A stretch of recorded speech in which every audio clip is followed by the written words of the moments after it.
Assembly ఎన్నికల విజయం సాధించి అధికారాన్ని హస్తగతం చేసుకున్న కాంగ్రెస్ ఇప్పుడు లోక్సభ ఎన్నికలపై ఫోకస్ పెట్టింది. తాజాగా జరిగిన ఆ పార్టీ పొలిటికల్ అఫైర్స్ కమిటీ సమావేశంలో లోక్సభ ఎన్నికలపై చర్చించారు. అలాగే మంత్రులని ఆయా స్థానాలకు ఇన్ఛార్జీలుగా నియమించారు. తెలంగాణలో అత్యధిక లోక్సభ స్థానాలను గెలవడమే లక్ష్యంగా కాంగ్రెస్ వ్యూహాత్మకంగా అడుగులు వేస్తుంది. ఈ క్రమంలో లోక్సభ అభ్యర్థులపై ఇప్పుడు చర్చ సాగుతుంది. ఎంపీ సీట్లకు టికెట్ల ఖరారు వ్యవహారం పెద్ద కష్టమేమీ కాదని కాంగ్రెస్ వర్గాలు చెబుతున్నాయి.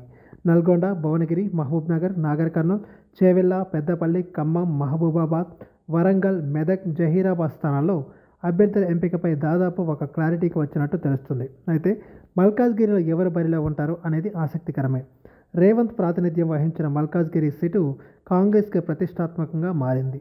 రేవంత్ సీఎం కావడంతో మల్కాజ్గిరి లోక్సభ ఎంపీ పదవికి రాజీనామా చేశారు. ఈసారి ఈ సీటు గెలవడం కాంగ్రెస్తో పాటు రేవంత్కి ప్రతిష్టాత్మకమే. అందుకే ఇక్కడ రేవంత్ సోదరుడు కొండలరెడ్డి అయితే బలమైన అభ్యర్థి అవుతారన్న టాక్ కాంగ్రెస్ వర్గాల్లో బలంగా వినిపిస్తుంది. కొండలరెడ్డి రాజకీయంగా ఇప్పటికే తానేంటో నిరూపించుకున్నారు. రేవంత్ రాష్ట్ర రాజకీయాల్లో బిజీగా ఉండటంతో కొడంగల్ బాధ్యతలు కొండలరెడ్డి చూసుకున్నారు.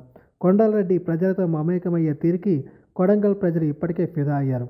తాజా అసెంబ్లీ ఎన్నికల్లో కొడంగల్తో పాటు కామారెడ్డి బాధ్యతలు చూసుకొని రాజకీయంగా తానేంటో నిరూపించుకున్నారు. అలాంటి నేతకు మల్కాజ్గిరి బాధ్యతలు ఇస్తే గెలుపు సునాయాసమవుతుంది అని కాంగ్రెస్ శ్రేణులు కోరుతున్నాయి. కానీ కాంగ్రెస్లో ఇద్దరికి సీట్లు ఇస్తారా అనే సందేహాలు వ్యక్తమవుతున్నాయి. అయితే గత అసెంబ్లీ ఎన్నికల్లో కోమటిరెడ్డి బ్రదర్స్, గడ్డం బ్రదర్స్, ఉత్తమ్ కుమార్ రెడ్డి ఫ్యామిలీ, మైనంపల్లి కుటుంబానికి 2 టికెట్స్ ఇచ్చారు. అంటే సమర్థత ప్రాతిపదికన 2 సీట్లు ఇవ్వడం కాంగ్రెస్లో జరిగింది.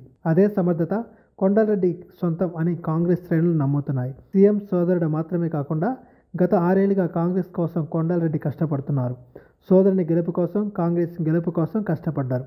అలాంటి నేతను గుర్తించాల్సిన అవసరం ఉంది. అలాగే మల్కాజ్గిరి వంటి అతిపెద్ద సెగ్మెంట్లో ప్రజలను ప్రభావితం చేయాలంటే సరైన నాయకుడు పోటీలో ఉండాలి. సీఎం రేవంత్ సోదరుడు పోటీలో ఉంటే ప్రజల్లోనూ చర్చ జరుగుతుంది. అది అంతిమంగా కాంగ్రెస్కి లబ్ధి కలిగిస్తుందని భావిస్తున్నారు. ఈ వీడియో మీకు నచ్చినట్టయితే లైక్ చేయండి, షేర్ చేయండి, కమెంట్ చేయండి, సబ్స్క్రైబ్ చేయండి.